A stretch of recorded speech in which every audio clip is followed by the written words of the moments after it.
Thanks again for rejoining us on the program TMI on the ITV network. Let's get started with our conversation on the trends on a global stage, or you can call a global rap. Let's begin with the shooting of former President Donald Trump yesterday by a young guy by the name Thomas Crook. Of course, he made that assassination attempt on Donald Trump at Butler in Pennsylvania while they were on a campaign. A lot of reactions have trailed that incident, with some even saying it was staged, managed. But let's just take a listen from this report put together by Sky News. To the soundtrack of his campaign.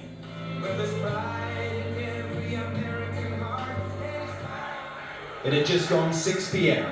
in Butler, Pennsylvania. A rally, familiar, like all the others before it. You want to really see something. And then this. Take a look at what happened.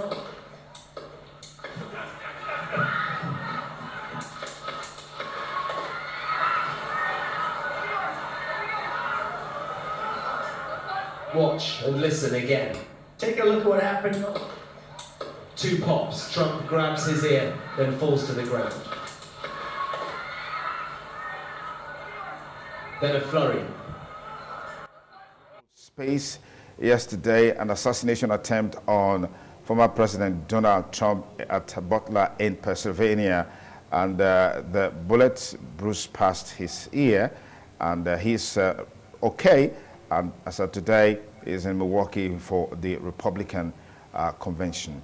A lot of reactions have trailed this incident, but the question on the minds and on the lips of many is, what's the motive behind the 20-year-old guy who attempted to assassinate former President Donald Trump?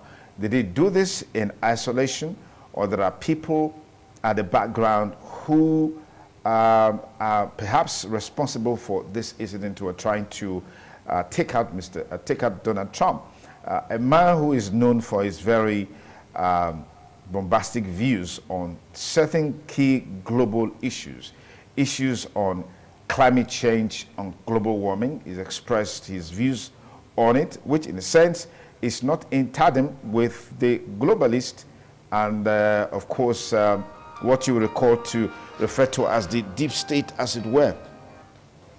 And then of course you also have his views on transhumanism, transgender, and homosexuality and all of that. These are some of the issues that really haven't gone down well with a lot of people out there, and that seems to be some speculations as being part of the reason why this may have happened, as it relates to people trying to get him out of the way, because in spite of his court case that is hanging around his neck, his profile seems to be rising, his popularity seems to be soaring.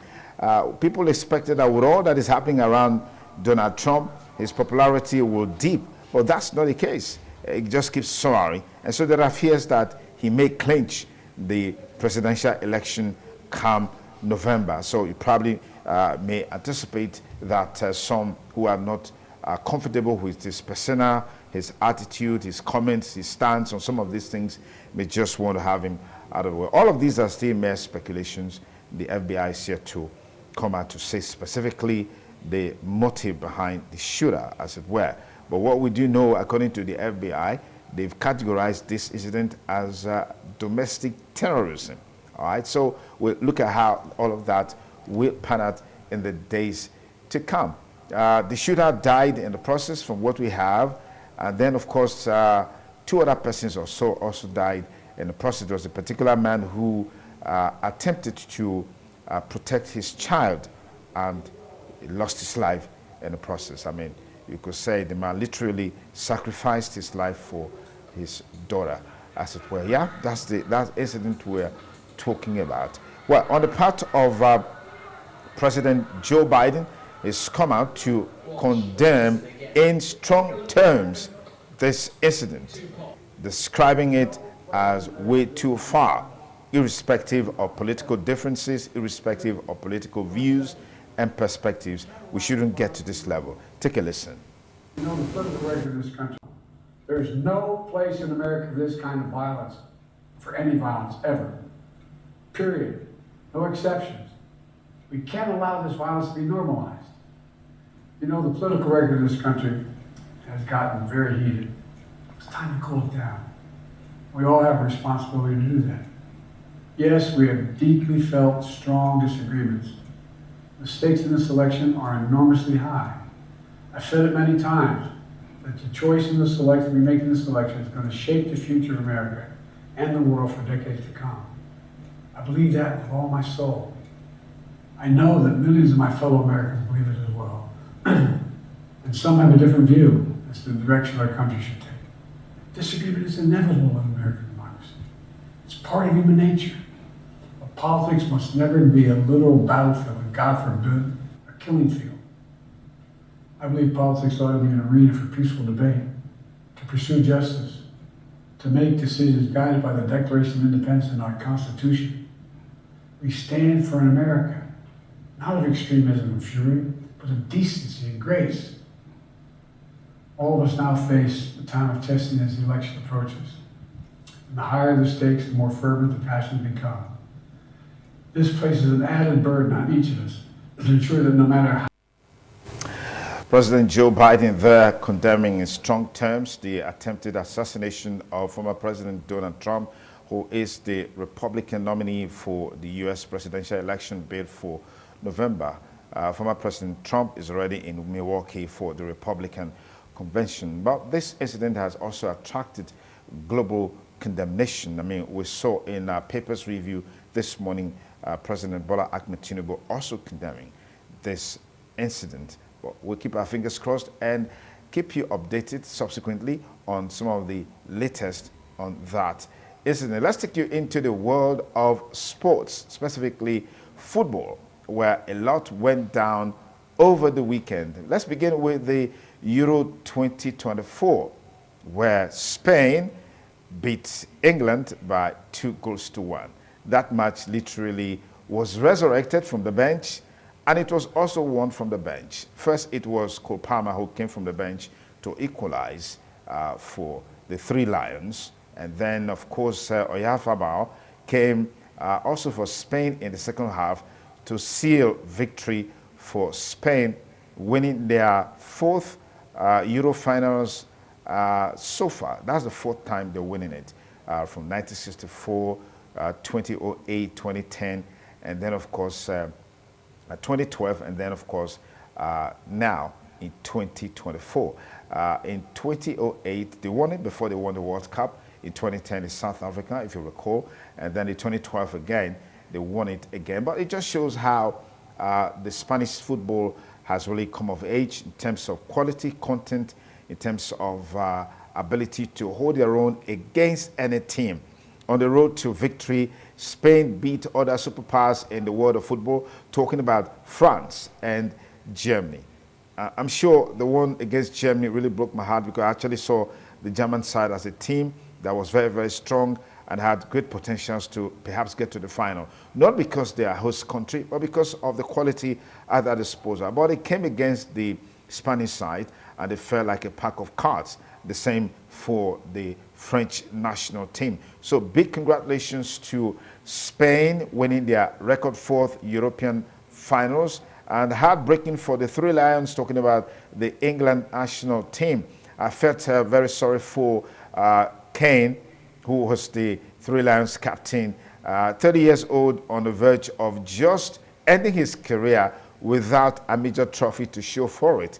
In the season that he went to Germany to be playing for Bayern Munich, they also were trophyless this season. So quite sad, really, really sad. The last time England won a major tournament was in 1966. That's over 3 decades ago. Back to the finals, but last time, 3 years ago, it was on home soil in Wembley, and they lost against Italy. And this time, I wasn't expecting them to win, even though I supported them all the way. I just wanted Kane to have something in his kitty. I just wanted England to at least have something in their kitty as well, against the background that for over 3 decades, nothing has come in. But Spain was at Achilles' heel, and they couldn't really do much. Well, Gareth Southgate has done his best for the team. He's of the opinion that getting to Euro finals back-to-back is something that maybe subsequently can be built upon. Take a listen. None of that championships, the last 2 European Championships, and we've lost in the last 5 minutes of the 14th game. We weren't beaten other than in penalties in that period. It's an incredible run. So, but at the moment, yeah, I have to say, in my head, none of that matters because we had an opportunity to win and we haven't been able to take it. Last 3 questions in the middle here. Hi, Gareth here. Spain was dominating during one moment, but after England scored, it looked like England go one step further. Why wasn't able England to keep that momentum until the end of the game? Thank you.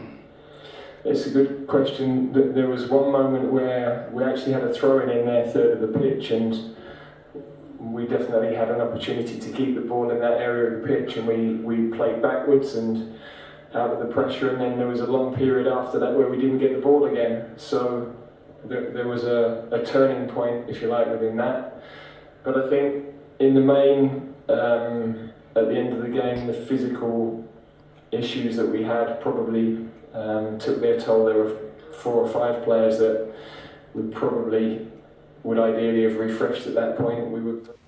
Okay, Gareth Southgate there reacting to the loss against Spain in the final of Euro 2024. We hope the team can pick their bits and pieces together and forge ahead in subsequent tournaments. Well, only time will tell. The interesting thing that from some of the major countries that made impact in the Euro 2024 have some aging players that we may not see again in a major tournament. Okay.